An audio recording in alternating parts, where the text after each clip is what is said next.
First வந்து நான் ஃபாதராக இருந்துட்டேன். நான் ஃபாதராக இருந்ததுக்கு அப்புறம் தான் ஹஸ்பண்ட் ஆனேன், கல்யாணம் பண்ணேன். ஸோ வந்து ஃபஸ்ட்டு இந்த குட்டியை நான் என்னென்ன பண்ணணுமோ அதை எவ்வளோ ஹாப்பியாக வச்சுக்கணுமோ அதெல்லாமே பார்த்துக்கிட்டு அதுக்கப்புறம் பெரிய குட்டியை இப்போ ஹாப்பியாக வச்சுருக்கேன். The bond Sarah and Sharik share is the most beautiful bond. I feel it's healing even my childhood. So அவங்க சாராக்கு மட்டும் இல்லை, எனக்கும் ஒரு அப்பாவா இருந்து is given so much to me and Sarah. So சாராக்கு மட்டும் இல்லைங்க, எனக்கும் is like a father to me. I think for the longest time நான் தனியாக இருந்ததுனால சடனாக ஒரு பர்சன் வந்து என்னை தாங்கும் போது எனக்கு ஐம் லைக் நானுமே ஒரு சைல்டாக மாறுறேன்னு நினைக்கிறேன். முன்னாடி I was an extremely responsible person.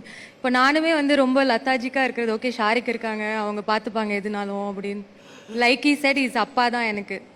So thank you uncle, love you so much. நான் இப்போ தான் சொல்லிட்டு இருந்தேன் ஆண்டி கிட்ட, I wish uncle was also your